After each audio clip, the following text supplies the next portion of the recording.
Chapter 9 of The Money Moon. This recording is in the public domain. The Money Moon, a Romance, by Jeffery Farnol.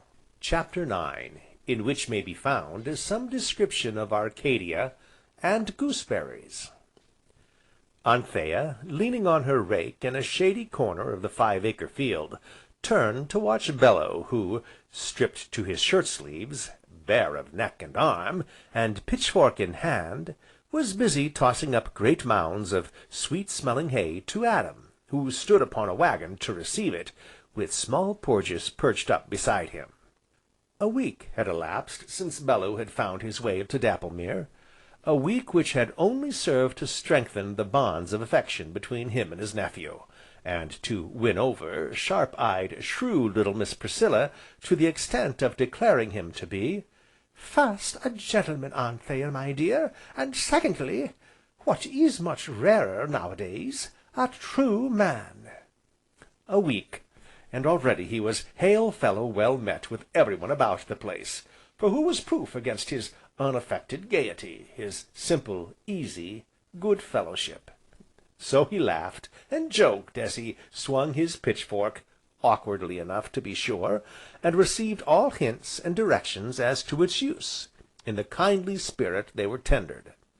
And Anthea, watching him from her shady corner, sighed once or twice, and catching herself, so doing, stamped her foot at herself, and pulled her sunbonnet closer about her face. "No, Adam," he was saying, "depend upon it, there is nothing like exercise, and of all exercise, give me a pitchfork." "Why, as to that, Mr. Bellew, sir," Adam retorted, "I say, so be it, so long as I ain't near the wrong end of it, for the way you do 'ave a flourishin' and a whirlin' that theer fork is fair astonishin', I do declare it be."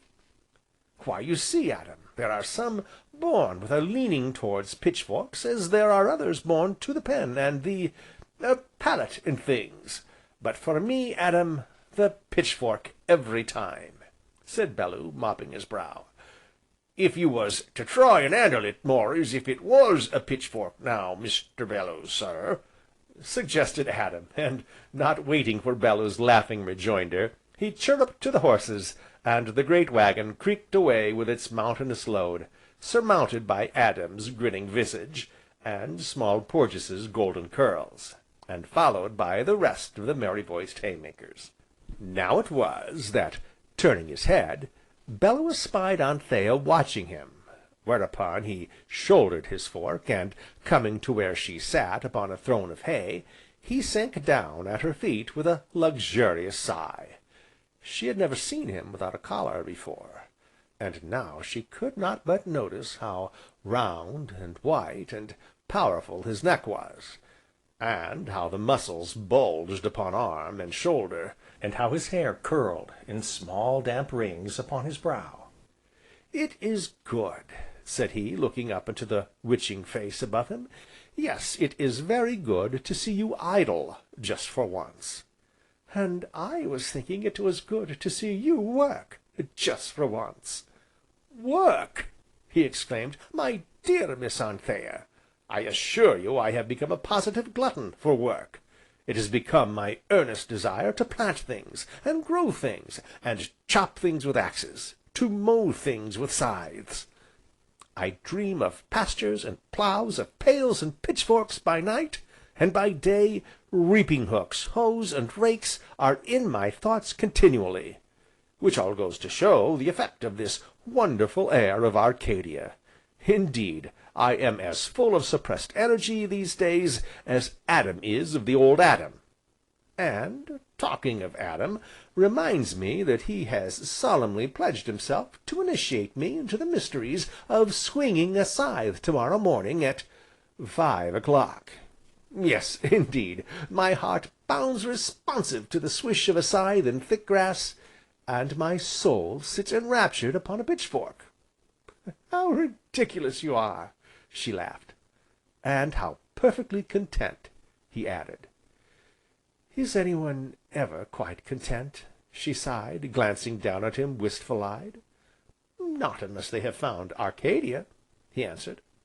"Have you, then?" "Yes." He nodded complacently. "Oh, yes, I've found it." "Are you sure?" "Oh, quite sure." "Arcadia," she repeated, wrinkling her brows. "What is Arcadia, and where?" "Arcadia," answered Bellew, watching the smoke rise up from his pipe with a dreamy eye, "Arcadia is the Promised Land, the land that everyone tries to find some time or other, and, maybe, anywhere."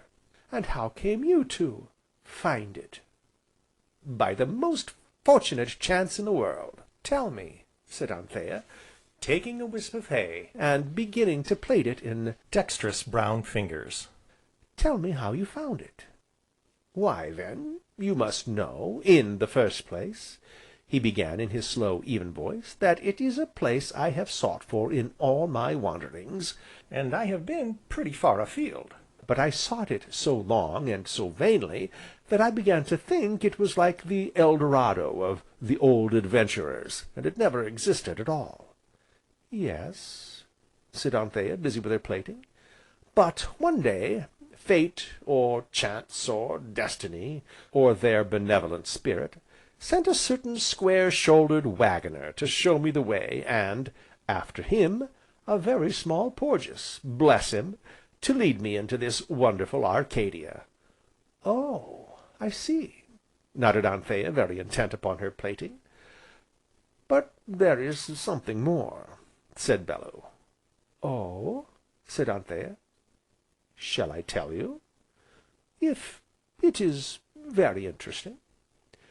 "Well then, in this delightful land there is a castle, grim, embattled, and very strong." "A castle?" said Anthea, glancing up suddenly. "The castle of Heart's Desire." "Oh!" said she, and gave all her attention to her plaiting again. "And so," continued Bellew, "I am waiting, very patiently, until, in her own good time, she who rules within, shall open the gate to me, or bid me go away." Into Bellew's voice had crept a thrill no one had ever heard before. He leaned nearer to her, and his dreamy eyes were keen now, and eager. And she, though she saw nothing of all this, yet, being a woman, knew it was there, of course, and, for that very reason, looked resolutely away. Wherefore, once again, Bellew heartily wished that sunbonnets had never been invented. So there was silence, while Anthea stared away across the golden cornfields, yet saw nothing of them, and Bellew looked upon those slender, capable fingers that had faltered in their plaiting, and stopped. And thus, upon the silence, there broke a sudden voice shrill with interest. "Go on, Uncle Porges, what about the dragons? Oh, please go on, there's always dragons in enchanted castles, you know, to guard the lovely Princess. Aren't you going to have any dragons that hiss, you know, and spit out smoke and flames?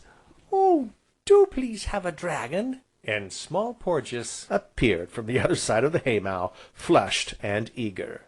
"Certainly, my Porges," nodded Bellew, drawing the small figure down beside him. "I was forgetting the dragons, but there they are, with scaly backs, and iron claws, spitting out sparks and flames, just as self-respecting dragons should, and roaring away like thunder." "Ah!" exclaimed Small Porges, nestling closer to Bellew, and reaching out a hand to Auntie Anthea, "that's fine! Let's have plenty of dragons." "Do you think a dozen would be enough, my Porges?" "Oh yes, but suppose the beautiful Princess didn't open the door? What would you do if you were really a wandering knight who was waiting patiently for it to open? What would you do then?" "Shin up a tree, my Porges." "Oh, but that wouldn't be a bit right, would it, Auntie?" "Of course not," laughed Anthea, "it would be most unknightlike, and very undignified." "'Sides," added Small Porges, "you couldn't climb up a tree in your armour, you know." "Then I'd make an awful good try at it," nodded Bellew. "No," said Small Porges, shaking his head. Shall I tell you what you ought to do? Well then, you draw your two-edged sword, and dress your shield, like Gareth the kitchen knave did.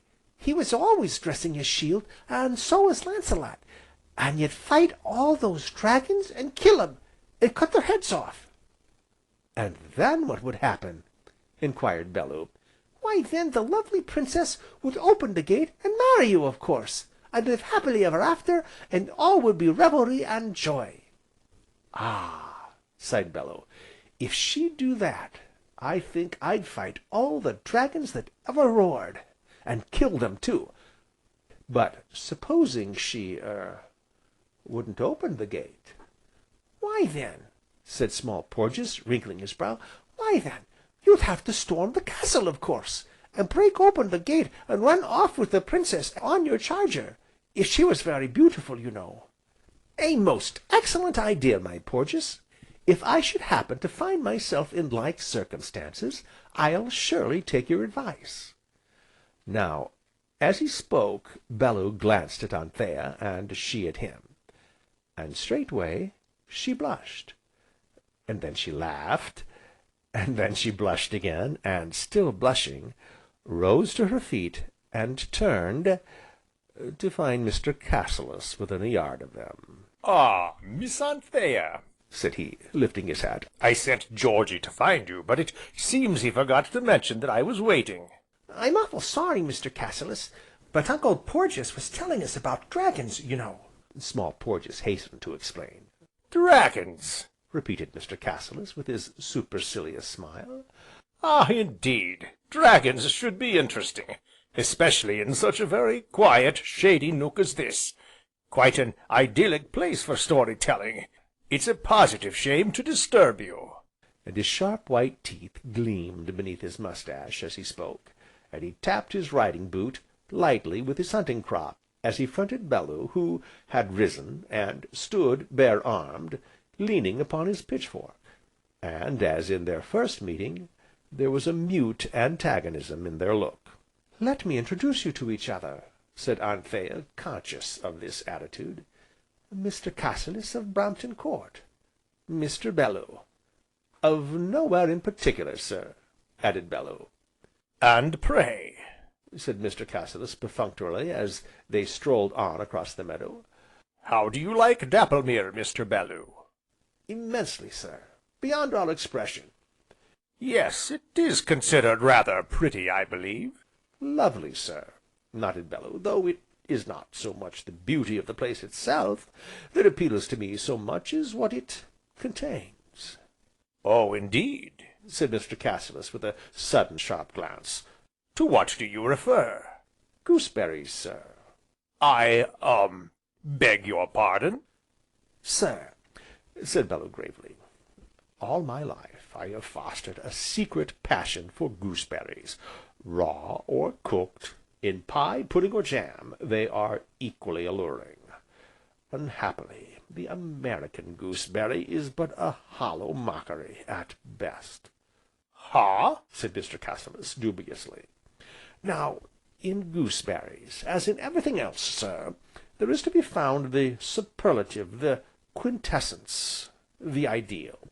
Consequently, I have roamed east and west, and north and south, in quest of it." "Really?" said Mr. Cassilis, stifling a yawn, and turning towards Miss Anthea with the very slightest shrug of his shoulders. "And in Dapplemere," concluded Bellew, solemnly, "I have, at last, found my ideal." "Gooseberry!" added Anthea with a laugh in her eyes. "Arcadia being a land of ideals," nodded Bellew. "Ideals," said Mr. Cassilis, caressing his moustache. "Ideals, and, gooseberries, though probably excellent things in themselves, are apt to pall upon one in time.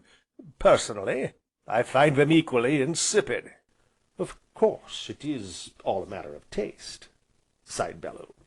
"But," Mr. Cassilis went on, fairly turning his back upon him, "the subject I wished to discuss with you, Miss Anthea, was the, approaching sale." "The sale," she repeated, all the brightness dying out of her face. I wished," said Cassilis, leaning nearer to her, and lowering his voice confidentially, "to try to convince you how unnecessary it would be, if—" and he paused significantly. Anthea turned quickly aside, as though to hide her mortification from Bellew's keen eyes, whereupon he, seeing it all, became straightway more dreamy than ever, and, laying a hand upon Small Porges' shoulder, pointed with his pitchfork to where, at the other end of the 5 acre, the haymakers worked away as merrily as ever. "Come, my Porges," said he, "let us away, and join yon happy throng, and, with Daphnis and Clo and Blowsabel, we'll list to the, cuckoo in the dell." So, hand in hand, the 2 Porges set off together, but when they had gone some distance, Bellew looked back, and then he saw that Anthea walked with her head averted, yet Cassilis walked close beside her, and stooped now and then, until the black moustache came very near the curl, that curl of wanton witchery that peeped above her ear.